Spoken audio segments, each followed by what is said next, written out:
Hi everyone, I am Johnny. Today I am here to take new photos and show you in this video how it's possible to do a fusion of two images taken with two different filters. To make these photos, I will use a color camera and two filters that have completely different characteristics. I want specifically to show you how it's possible to manage the potential of broadband and narrowband filters and merge them together to be able to manage a single photo that has characteristics that combine both filters. But let's start from the beginning. How do we do in post-production the fusion of two shots taken with two different filters? And above all, what is the simplest and most precise way to be able to use the filters so as not to have problems when we shoot?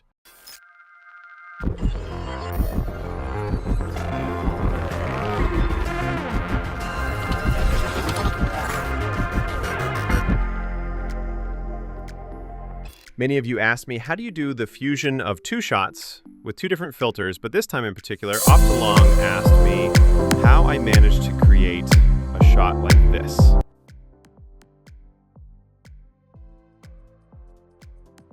After they saw this shot, they asked me, will you show us how you do the fusion using the L-QEF filter and the L-Para filter? Thanks to their request, today I'm here to photograph two subjects to show you my results. I hope that this is a prompt and a stimulus for you to try something new in astrophotography. But first of all, let's explain what difference there is between these two filters. The L-QEF filter is a broadband filter and is one of the latest Optolong products and allows you to photograph with color astronomical cameras, giving us a big help for removing gradients. So it's a filter that helps us improve contrast and cleans the images from light pollution to have a cleaner shot and easier to process. And then we have the L-Para filter. Big news of this year for Optolong. It's a bi-band narrowband filter with a 10 nm passband for H-alpha and O3. I had the chance to test it also from Rome where I live with a Bortle 8.9 Sky. You can see on my channel the tests I did and the photos I published. Really a great filter that impressed me for the result obtained in the shots. The L-Para filter removes in a high manner light pollution, offers a remarkable contrast between sky background and nebulosity, thus releasing more detail on the nebula. And moreover, it has an almost total absence of halos due to very bright stars. So we have two filters of latest generation with completely different characteristics because they work on completely different visual spectra. One filter works on the entire visible spectrum, so from infrared to ultraviolet, capturing all the colors that we find in the middle. The L-QEF filter, a broadband filter, and the other is a very selective filter that cuts lights except for two channels, namely H-alpha and O3 for a 10 nanomeric bandpass. And it's the narrowband bi-band para filter. So two filters with two very different concepts and functionalities. What I want to show you is the potential you have by combining these two filters, using the performant characteristics of both, and merging everything into a final image with unique characteristics with the potential of both filters. But to prepare for the fusion of this image, we need to have good enough starting images. So let's see how we can use the filters for optimal capture. The position of the filter during shots can determine the change in performance. I'll tell you immediately the best position of the filter relative to the sensor. The filter must be located as close as possible to the sensor. This is the optical train. During shooting with the Newton, we have a Skywatcher coma corrector f4, and from the coma corrector there is a back focus of 55 millimeters to the sensor. So from the coma corrector we have the electronic field rotator, ZWO, with a thickness of 16.5 millimeter, an M54 M48 adapter 2 millimeter thick, the filter wheel containing precisely the filters L-QEF and L-Para that I'm using for these captures, which has a thickness of 20 millimeter. It's a ZWO 2600 duo camera that has a gap between the sensor and the protective filter of 17.5 millimeter, and all the space that exists between the sensor of the 2600 camera and the coma corrector allows me to reach the correct back focus for photographing. But if I move the filter to the end of the coma corrector where there is a thread to screw the filters, what happens is that the light passing through the optical train between the filter and the sensor undergoes distortions due to the coma corrector lenses.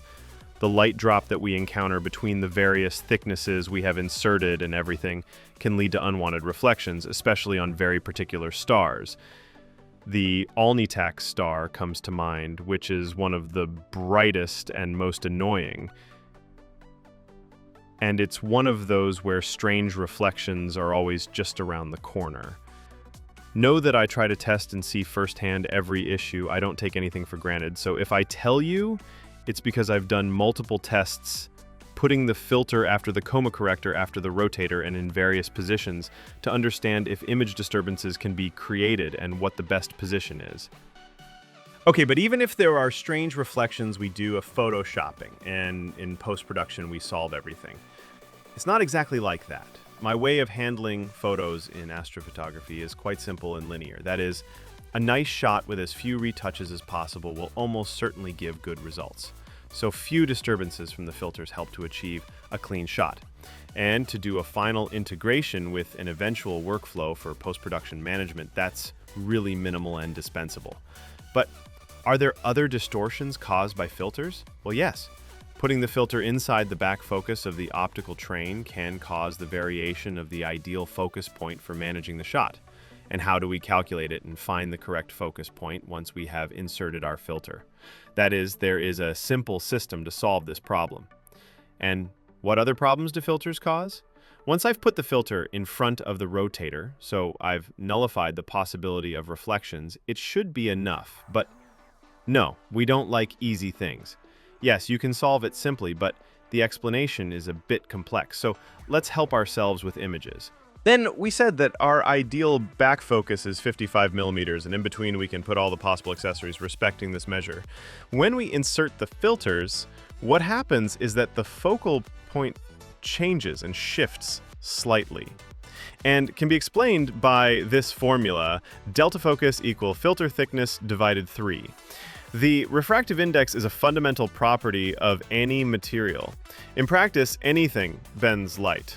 Water, air, glass. So when light encounters the filter glass, what happens is that the light finds a distortion point that leads the focus point to be further away compared to the original focal point. This change we call delta focus. To circumvent this change, we must move the back focus point exactly by a third relative to the thickness of the filter. So if I'm using a filter that has a glass thickness of 3 millimeters divided by 3, my focus point will have a shift of 1 millimeter. So I should add a thickness of 1 millimeter to adapt my filter to the new optical system created. Once we have inserted the filter in my optical train, especially when the optical system approaches an f4 or f5 to have precision, this distortion becomes more and more evident, and therefore it's necessary to reach the optimal distance. So if we add a thickness which is 1/3 of the thickness of the filter, we have solved it. And what is the thickness of the Optolong filter that we are using? Optolong tells us that the glass thickness of the filter is 1.85 millimeters. So if we add a thickness of 0.6 millimeters to the back focus, I have found the correct back focus point to have an ideally clean image and without distorted stars. It's enough to add them to the optical train to be able to reach the correct back focus and have a clean image while using the L-Para and L-QEF filters, and thus have a clean shot. If you want, you could also think about the camera tilt, but we'll talk about this thorny problem in another episode. Let's say that using these simple recommendations, we manage to achieve good shots. But do these filters help us in any way? From my astrophotography experience, these two filters are really an important help for 3 elements that made me choose to photograph with these filters. First of all, an almost total cleaning of the photographed field from gradients, so a contrast between nebulae and a sky background. Really important. So this naturally leads to more detail of the subject we are photographing. And finally, an almost total lack of halo, even around the brightest stars. These aspects determine a fundamental help during the shot because they allow a very simple processing, avoiding having to fix anomalies present in the photo in post-production. But let's come to the photos that Optolong asked me for to understand how the fusion between broadband and narrowband occurs. A beautiful set of shots, really demanding I prepared for this test. 4 series of shots, one series without filter with 5 shots of 300 seconds, one shot with the L-QEF filter, 5 shots of 300 seconds, one shot with the L-Para filter, 5 shots of 300 seconds, and finally a fusion between the shots of the L-QEF filter and the L-Para filter. I prepared this test to make you understand the difference that exists between the various combinations under a medium polluted sky. But beyond this, Optolong also asked me for a final shot, always of the same subject, of several hours, to understand how far you can go with a fusion, with shots from 2 filters, how much the signal is amplified, and how much it improves in short. Let's see everything step by step. Especially, let's see how you do this fusion. Once I decided the target, I collected all the material and finding available. Nights was almost a titanic task. After Optolong contacted me, practically the sky was impracticable, and I was almost afraid not to be able to finish this project, which in any case was really an intense challenge. So I thought to photograph the M8 complex and its nearby nebulae, an NGC 7000, that is the North America Nebula. But how do you choose a target? To be able to manage the fusion between broadband and narrowband, can we photograph galaxies and nebulae with this process? So galaxies that have a signal across the whole visible spectrum, So using a broadband filter like the L-QEF filter in general, we have many galaxies to be able to photograph. M31, M33, M51, M106. But these galaxies, in order to affect a fusion, must also have narrowband signal, so H alpha and O3, that we can manage calmly with the L-Para filter here. The issue becomes a bit complicated because the narrowband signal refines a bit the detail of galaxies, and to collect the narrowband signal we need several hours of exposure, so galaxies are subjects that lend themselves a lot to effective fusion, while nebulae must have defined emission and reflection nebulosity components, like the Horsehead Nebula, the Orion Nebula, the Heart Nebula, the Swanwall Nebula, in short, here too. The targets are multiple, and we can have fun doing fusion. Every time we have a mix of gas components that allow recording a combined signal with much presence of ionized hydrogen. And our nebulae have a wide presence of ionized hydrogen. Let's say that ionized hydrogen is the most abundant element in the galaxy, emits a red glow with a wavelength of 656 nanometers. So my choice of target was based on the gas elements present in our galaxy that have much signal, both in broadband and in narrowband, and this allows me to mix the signal and merge it together into a single shot. At this point, I have told you how to shoot best, how to choose well the shot and the subject with the right characteristics. And after having made all the shots that I needed for the test and for a final photo, all that remains for me is to tell you how to manage the shots and how to proceed with post-production by processing together. I'll show you some steps for post-production in a simplified way, knowing that in this case we are doing the fusion of 2 shots with fairly different visual components. I do it with PixInsight, but you can easily handle it with Deep Sky Stacker or Cirrel. I've gotten used to using this powerful tool, PixInsight, and I want to take advantage of its qualities. So the first step is stacking the frames. What I do is put all the frames together in the weighted batch pre-processing for a single processing with all 3 types of frames we chose to photograph. So unfiltered, with L-Q filter, with L-Para filter. Once I've inserted the lights, I insert the flats for each filter and the related dark flats and the darks, which, since they have the same temperature and the same exposure time, are the same for all frames. So just one is enough. We move to the status bar at the top until the section indicates calibration. And here we select for each master light of each filter, we are using the color camera. So we select CFA and Bayer matrix RGGB, which is the Bayer matrix used for ZWO cameras. Same thing for the flats, which must be indicated as color frames. So we select CFA. We specify the folder where the finished process should be placed and tell it to proceed with the automatic reference file selection. So we click Run to start the process and wait for it to finish. Now I speed everything up so as not to lengthen the video time, please. Before proceeding with stacking the frames, check all the single frames individually. PixInsight has a script called Blink that allows you to quickly verify, so you can see if there are irregularities in each frame. like elongated stars, too bright gradients, airplanes passing through.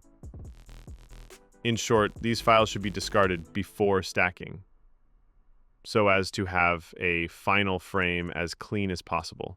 We then open the result obtained from our 3 frames. You see they all tend to green. Apply Graxpert quickly on all 3 to remove gradients, and let's see a moment the difference between the unfiltered frame and the frame with the L-QEF filter, and now also the L-Para filter. I repeat, this, as you have seen, is the result of stacking 5 300-second frames per filter on M8, the brightest nebula in the sky. We proceed with a quick processing. Starting with the unfiltered frame, I apply spectrometric photocolor calibration to adjust the colors. At this point, we stretch the image using screen transfer function and histogram transformation.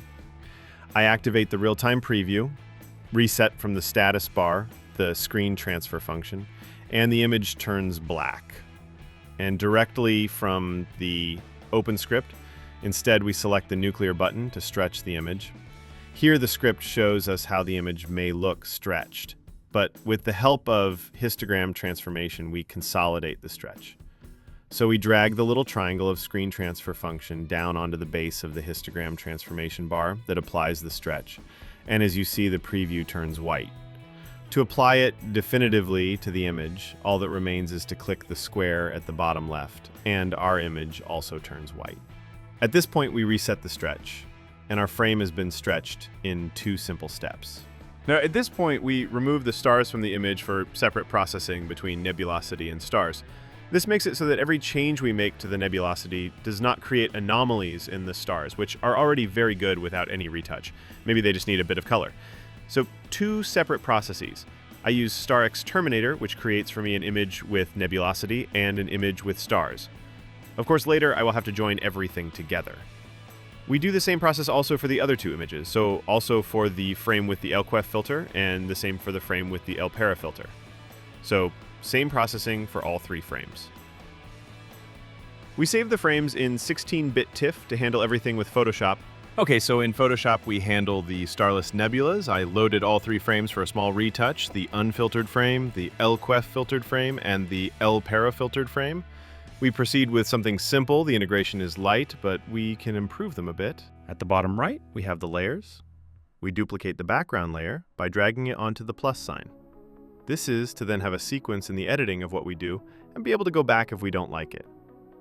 We remove a bit of green since, having an RGB Bayer matrix, it's certainly more accentuated. On the top bar, we click Image, then find Adjustments below, and again look for Levels and click. The Levels dialog opens where we can see the histogram of our photo. We go to Channels and select Green. Below the histogram, we take the dark level slider and move it up just a little, say 5 points, to our histogram. Now we try to better adjust the colors and do the same on the blue channel. Moving the dark slider toward our histogram, say 2 points. Click the Preview button and we see a slight color tone improvement. Continuing on the top bar, again find Filter and then Camera Raw filter. Camera Raw opens, we go to Contrast and raise it up to 70 points. Okay, looks good. And we lower the blacks by, say, 30 points. Okay, I think we removed that white haze, and we have a nice contrast between the sky background and the nebulosity. The color's also brightened enough for being only 5 frames, so it seems very good. Actually, I didn't expect to get all this signal. At the bottom, we can click to preview before and after applying Camera Raw, and click OK. Now we look at the image noise by zooming in. You see, there's quite a bit as I expected. We then apply Noise Exterminator, maybe not too strong, because with little integration we could make things worse instead of better. We leave it at 70 points with 20 detail. Okay, good. I'll stop here. Let's see the result by recombining the stars. So we go back to PixInsight, open the starless frame files and the star files for M8 without filter. At this point we open Pixel Math and click Use Single RGB Expression. Then we indicate the name of the files that must interact with each other. I name the file M8 No Filter Starless. I click plus on the keyboard and insert star no filter, so simple addition between 2 images. Then I check the output image settings. I leave generate output color space selected, must be RGB. Sample format must be as target to have a color image corresponding to the original image. Then I click the square to apply the process, and here's the final image. It looks nice, but the stars are a bit yellowish. I didn't touch them, they were left as they were. Now I do a small retouch on the stars before the final image. So we open only the stars, give them a bit of color, we open curves, transformation, and open the real-time preview before applying the process. Then we click on S for saturation to give some color to the stars. On the middle diagonal, we click and drag upward to increase saturation. The stars have colored. I'd say that's good. A bit too green though, so we switch to G for green, and on the green diagonal, we click and lower the green tone a bit. Now I'd say the color is more pleasing. Okay, for the stars, we can stop here. So we've seen a complete processing of the image from start to end. A basic processing that can be broadened with many other processes, or in any case, a workflow that you can follow using PixInsight and Photoshop and manage our images with a pleasant result anyway. But now we move to the core of this video, that is the fusion/combo of the L-QEF filter and the L-Para filter. For both, we remained at the stretch done in PixInsight, and then we removed the stars. We only need to proceed in the same way we used for the previous unfiltered image. For the frame with the L-QEF filter and with the L-Para filter, we proceed exactly in the same editing style. So we remove a bit of green with levels, remembering also to adjust blue, add a good bit of contrast, 70 points, and lower the blacks by 30 points. Finally, we apply Noise Exterminator, again with somewhat low settings to avoid damaging the image. When we make the combo, all characteristics, both detail and noise, will be added. So it would be better, in my opinion, to try to clean up the images a bit to avoid stacking noise upon noise. Okay, moving on to PixInsight, we can also add the stars. But before getting there, let's do a recap. So to recap, we processed the starless images of the L-QEF and L-Para filters. We stretched them, gave contrast, detail, and removed noise, or at least partially. At this point, we take the images from the filters and split the channels. So we will have red corresponding to the H-alpha signal, and blue and green corresponding to O3. For this combo, we will use the red channel. As you see, the other two channels are full of signal too. So nothing forbids doing a combo also with the O3 channels. For now, we only save the red channel in 16-bit TIFF and go back to Photoshop. We leave 3 photos open for this editing. The starless photo of the L-QEF filter, the starless photo of the L-Para filter, the starless photo of the L-Para filter, but only the red channel. Okay, now we look in Photoshop at the red channel of the L-Para filter. Having taken only this channel, it will be monochrome. If we can, let's do a bit more adjustment to this channel because it will be very useful for the fusion. We enter camera raw, drop the blacks a bit, and maybe in this case also the highlights. I wouldn't want the image to look too saturated. We click OK, let's say like that. As the base of our combo, we will use the L-QEF filter image. So we go to the top layer, select it, and from layers go to channels, where here we can see the division of the 3 channels according to trichromy, red, green, blue. Next to the channels layer, we have an eye icon. We turn off the green and blue eyes, leaving only the red channel on, and click on the red channel to select it. Now on the top bar, we go to Select, All, and the entire frame is selected. Then we go on the top bar to Edit, Copy. Now we move to the H-alpha of the L-Para filter. We select again Layers, and on the top bar find Edit, and this time click Paste. Now we take the background layer of our L-Para red and duplicate it by dragging it onto the plus icon. This newly created layer we move with the mouse as the topmost layer. It must be above the red channel of the L-QEF filter. Now to create the correct fusion between these 2 layers, we go to opacity and lower it to 40%. By right-clicking on this layer, a window appears and we select Merge Down. Good, we're at a good point. Now again, we must move everything and bring it back onto our L-QEF filter. So we go to Select, All, then Edit, Copy, and move to the starless L-QEF filter. We go again to Channels, where only the red filter remains selected, and go to Edit, Paste. Good. Now on Channels, we turn on the RGB eyes again, so we re-enable trichromy, and we see how the red channel of the L-QEF filter lights up. What we've done now is a classic H-alpha RGB. I'll show you toggling between the history of the image, how it was before and how it's become now.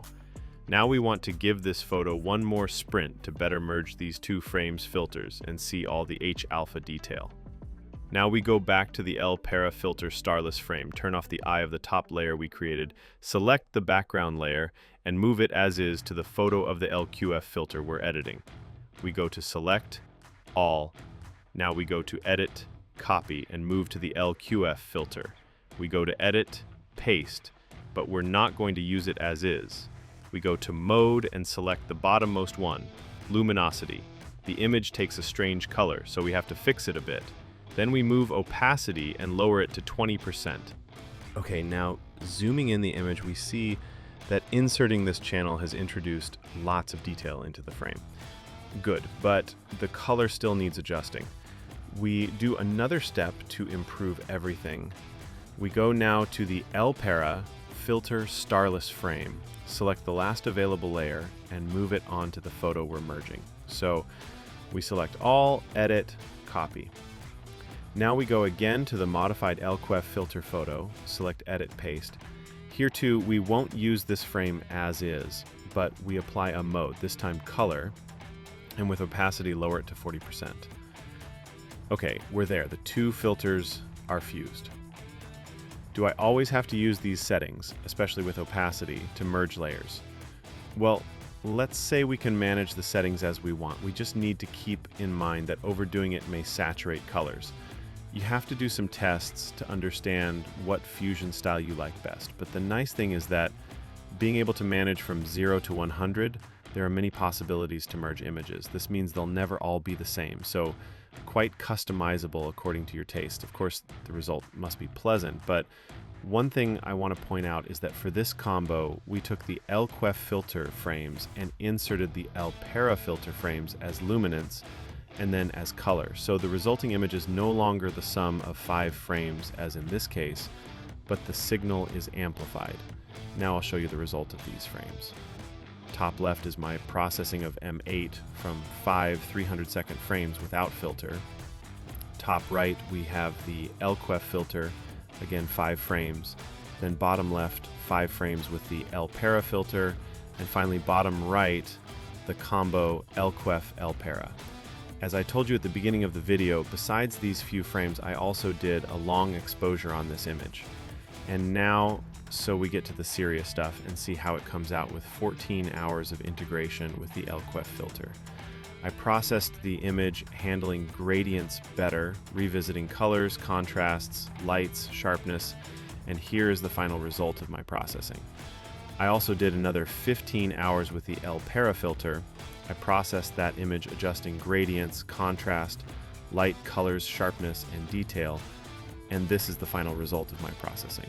And now enjoy the show of the L-QEF L-Para combo.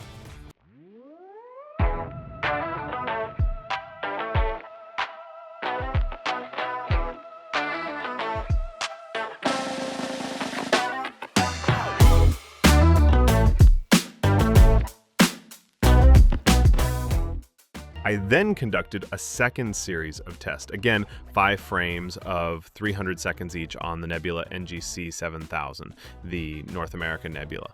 Here, I immediately noticed that the nebula was less visible, less bright, let's say.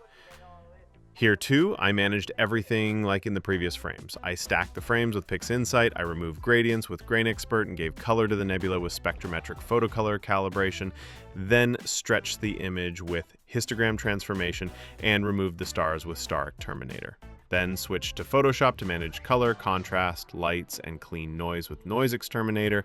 And finally, I gave a bit of color to the stars and recombined the nebulosity and stars.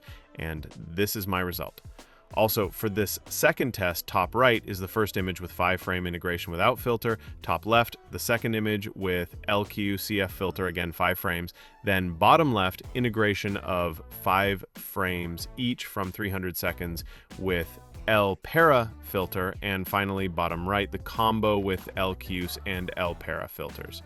Also for this image, I extended integration with the L-QEF filter. I integrated almost 16 hours, handled gradients, contrast, light, colors, sharpness, and detail, and this is the result of my processing. I then integrated another 17 hours with the L-Para filter. I processed the image adjusting gradients, contrast, light, colors, sharpness, detail, and And this is the final result of my processing. And here's again the combo with the L-QEF and L-Para filter.